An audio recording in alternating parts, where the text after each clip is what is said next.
Next up is Karl Lieb, who's the Deputy Chief Operations for Salt Lake City Fire Department, and he actually was the person that had to respond and be in charge of all the initial. Good morning. Thank you for inviting me to speak with you today. I always enjoy participating in these conferences or these seminars regarding specific incidents. I've done several on this specific incident already over the last 2 years, of course. But it intrigues me as I stand here and I listen to the presenters.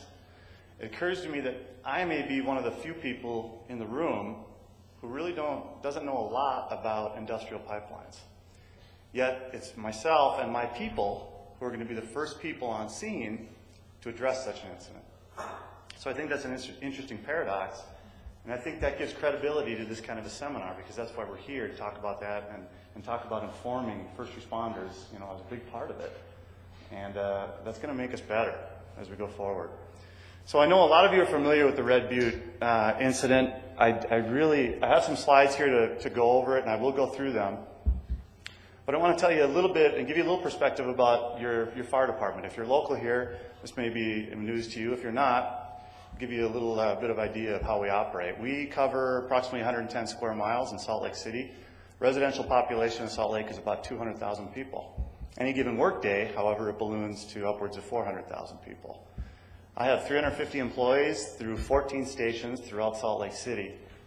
And we operate a hazmat team of at least 7 individuals, 24 hours, 7 days a week. So you always know you have a hazmat technicians in the city. Sometimes more, but at least 7. And that's enough to do some pretty good mitigation on some of our most common hazmat emergencies, like air monitoring or small gasoline leaks. However, we are a full-time all-hazard response organization. All-hazard being the key term there. We know a little bit about just about everything that can happen. Our first responsibility is to the public, and it's to life safety. And we train towards that every day. What the public tells us is they want a red fire engine to show up, they want us to take care of the emergency, they want us to give control back to them. That's what firefighters do. But of course, we are pulled in 100 different directions all the time. And I can only speak for my own organization, but this is true for any rural, urban firefighting organization that covers a population, that has needs. And that's what we do. So part of being a job of a firefighter, part of my job as a Deputy Chief of Operations, is to provide training to my firefighters. And our training encompasses such a wide variety of potential incidents, it's staggering. I'd like nothing more than participate, additionally in pipeline, industrial pipeline incidents. Frankly, it wouldn't even make the top 10 of what my community wants from their fire department. We have ongoing medical training virtually every week, ongoing fire training. We're present at community council meetings.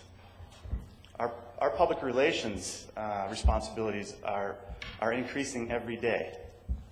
I've got chemical operations that want me to come out and see how they operate and how they distribute their product. I've got hospitals who want me in their building and demonstrate how they're going to handle a mass casualty incident. I've got retail outlets, most notably right here in Salt Lake City, City Creek operation, which eats up a large amount of a firefighter's time because they're preparing for 50,000 people to converge on Salt Lake City next week for a grand opening for a retail outlet. I can go on and on, but I'm just trying to give a perspective of where we are. And I'm not trying to make excuses or anything, but we try and train for everything because we're really the catch-all for all of you. If you call 911, we may not know what your emergency is, but we're pretty committed to making it better and to stop it from going south. So we're here, we're trying, and we're very good at what we do. So that being said, I'm going to talk a little bit about Red Butte. It occurred, as we all know, about 2 years ago. Prior to that, in 16 years on the fire department, I had never had any experience with an industrial pipeline accident. However, we do have quite a bit of experience in containing and diking and monitoring, which we did on this scene. So on June 12th, approximately 7 a.m. in the morning, we get a call from a VA employee of the Veterans Administrative Hospital on Foothill Boulevard here in Salt Lake about an oily smell outside. Now, so far in this conference, we've started at about the 30,000 foot level, and we've worked our way down to 3,000, and then a little bit today, early this morning, we got to about the 300 foot level. I'm going to bring you to about 30 feet of this incident from the first responders, and we'll progress through it, and we'll do it relatively quickly, but this is from the perspective of a firefighter on scene. To that person calling, we dispatched an engine and we dispatched a hazmat company. Just a smell of an odor. Okay, it's pretty routine call for us. On arrival at the VA, the engine company officer sees this in Red Butte Creek. Creek is essentially black. He realizes that we have a potential major incident going on here. He starts requesting additional resources, and he begins following the creek up the mountain on foot, looking for the source. The source is incidentally located about a quarter mile up the mountain, and I have an engine company, 4 firefighters on foot walking up this creek, and 1 engineer kind of zigzagging with the engine to chase them up. They continue to climb, and they see the source of the crude oil entering Red Butte. Again, at this time, this engine company officer, who, by the way, was on his game today, and our guys are really good at this, he's starting to anticipate. He's no longer in just the current moment. He's thinking, we have something major. He doesn't know where this oil is coming from yet, but he's starting to make notifications. And that includes myself as a deputy chief of operations, the mayor, the city fire chief, public utilities, public works. They're all notified at this point, and they're all kind of raising their awareness, and they're starting to make phone calls to their individual people.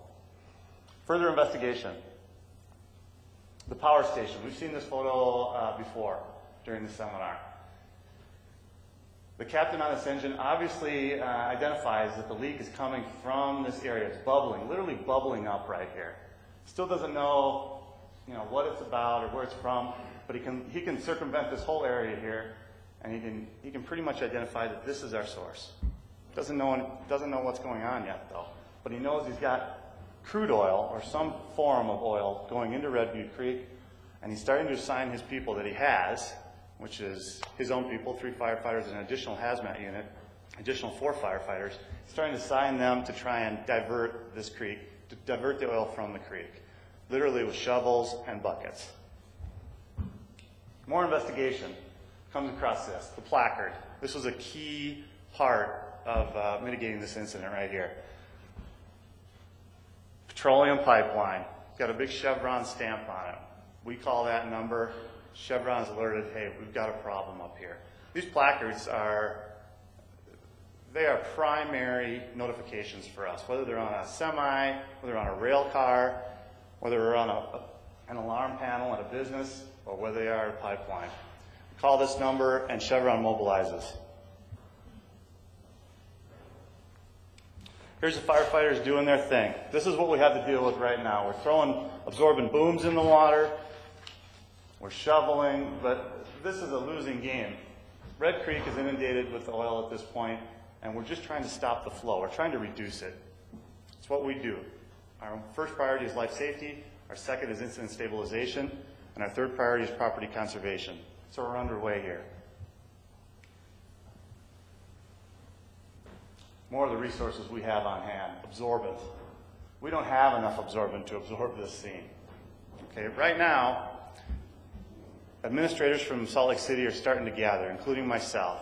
We're not at the leak site, but we're down at the original call from the Veterans Administrative Hospital. And we're discussing what we're going to do. We're getting reports from here. This is the Red Butte. This is the origin. We're getting reports of the volume that's coming up from the ground. And we're starting to make decisions. My colleague from Public Utilities, who was here this morning, Jeff Niermeyer, myself, Rick Graham, Public Works Director, it's essentially the meeting of the mind right here. What's the plan? And this is approximately 1 hour into the incident. It's raining, we're outside, and we say, okay, we've got oil coming down. And Jeff Niermeyer, Public Utilities, says, let's make a stand at Liberty Lake in Liberty Park. And Rick Graham, who is the director of the parks, is there, and he says, you want to flood that lake with crude oil? And Jeff Niermeyer says, that's what we're going to do, because we're going to do that. We're going to save the ecosystem of Salt Lake, the Great Salt Lake. the ecosystem of Jordan River, because right now there's already a trace in Liberty Lake. So let's make our stand right there. He asked me if I'm okay with that. I said, I will divert all my resources to Liberty Lake. You handle the waterways, and let's get it stopped. So within 60, 70 minutes of this event, us becoming aware of this event, the plan was established. And that plan ultimately saved hundreds of barrels from getting outside of Liberty Lake and into the rest of the ecosystem of Salt Lake Valley. Here we're back up at the leak site. Those original companies that arrived at the leak site had the innovative mind to grab someone nearby with some large equipment. Come on over here, we need your help now. And that company, Big D Construction, devoted their work people that morning to try and stop this leak. They started creating these trenches. These are approximately 2 to 3 feet deep, 25 to 30 feet long, and they pooled the crude oil before it got into Red Butte Creek. They pooled it and they pooled it, and they kept digging. They just kept digging and creating even bigger and bigger pools until we could get vacuum trucks up there with the assistance of Chevron. Again, ingenuity, innovation, saved thousands of barrels, thousands of gallons, and hundreds of barrels of oil into the creek. Thanks to Big D. Vacuum truck arrives. Chevron's getting their people mobilized. I can tell you from my perspective, Chevron was responsive, they were cooperative, and they were professional through the whole thing. And they got their people up here because we don't have vacuum trucks. Fire department doesn't own vacuum trucks. These are specialized equipment that we need to get those pools drained. Otherwise, they're going to overflow and they're going to end up in the creek. More pictures of the vacuum. Multiple trucks, truck after truck, taking this. This is up at the leak site. So this is taking the crude oil out of those makeshift ponds. More machinery. While they're trying to do this, they're developing an underflow dam right up here on site. They created a dam in approximately 2 or 3 hours that captures the hydrocarbons on top of the water and allows the clean water to flow down. This wasn't there 2 hours prior. With the help of Chevron, the firefighters, and Chevron's associates, subcontractors, they built this. They built this. I mean, this is a marvel of ingenuity as far as I'm concerned. When I was told what they were building, I said, what are you going to build that with? And they said, all we need is that corrugated pipe, and we've got everything else up here we need. And it got done. So this is approximately 4 or 5 hours into the scene. But we still have a leak because the pipeline that was shut off still had residual crude oil in it of approximately 20,000 gallons. So we still have a leak coming out. So this, again, was very important.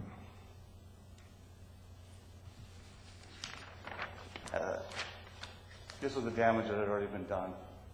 The creek bed, the shoreline, all the way down to Liberty Lake. We've heard it's about 3.5 miles from the leak site down to the lake, and we've heard personal testimonies from people who have been impacted severely. At Liberty Lake, this is what it looks like. It doesn't look yet like it looked up at Red Butte Creek when we first got on scene, but it's starting to get pretty bad. And all the resources are now converging on Liberty Lake because, as I said, that's where we're going to make our stand. Here's the inlet into the lake. These booms can't even impact the volume of crude oil that's coming down. So this is the greater part of Liberty Lake, and it's starting to become essentially black. Additional booms, more significant booms, heavier booms. More people are coming, more people are arriving. We're starting to get the resources that we need at Liberty Lake, and it's working because we've got the outlet to Liberty Lake shut off. Nothing's going anywhere anymore. Okay, unified command. This is a key point, at least for first emergency responders. When you have an incident like this and you're dealing with a multi-billion-dollar corporation that is very familiar with how they remediate and mitigate and deal with these kind of incidents, the municipal entity, Salt Lake City Fire, has to have their game on because these people know what they're doing. And if you're not prepared, from my perspective, you get pushed right out of the incident. And that didn't happen because Salt Lake City was prepared. Our people were well versed in NIMS compliance and expanded incident command structure. But I tell you, it's intimidating. And I want to tell the operators and the regulators out here that if you show up, be prepared to maybe help some jurisdictions along. But offer to include them, because they need to be part of this incident and the decision-making that's going on. Because frankly, it's their jurisdiction. So try and keep them involved.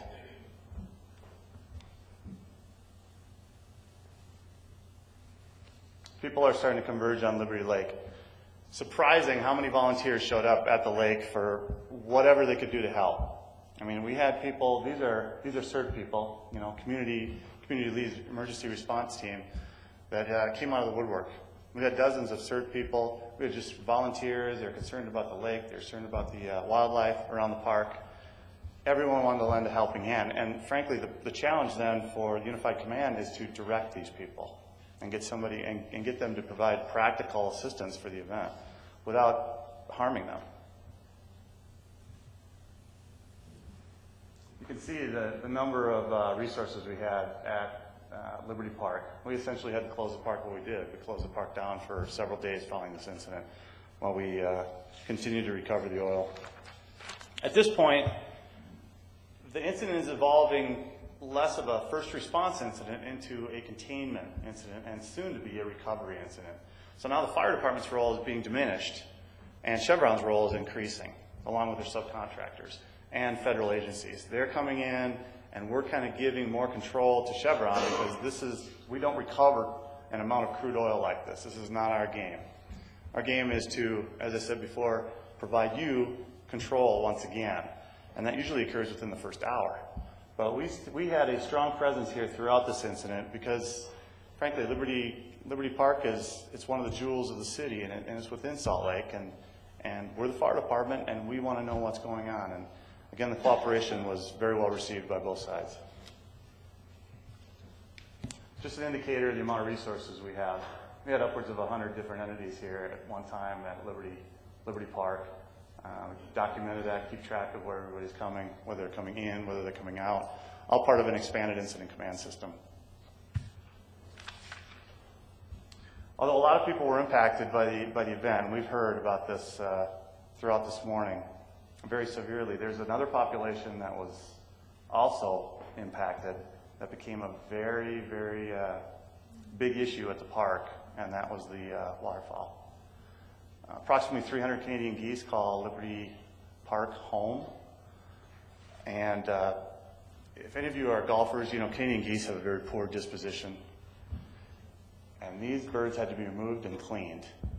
And the effort was very successful. We utilized a lot of those CERT volunteers for that particular role. And we were able to save over 90% of these birds were saved. Cooperation with the Hogle Zoo.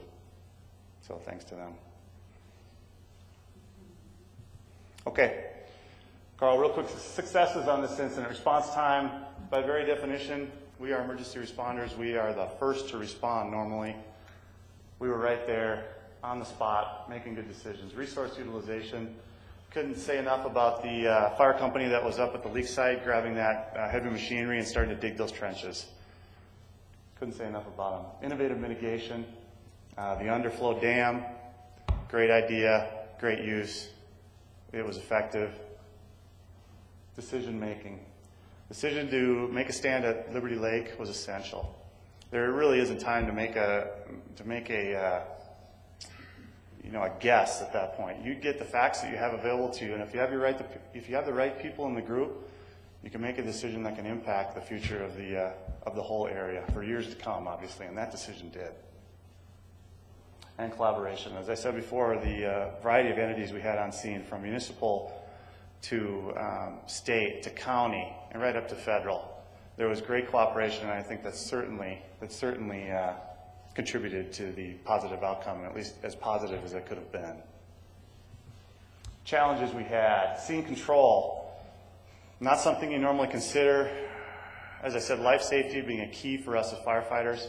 We had people who wanted to help all over the scene at Liberty Lake and ultimately up at the leak site. You have to maintain control. So if I were to look back on my awareness of who was around right now. Expansion of our incident command.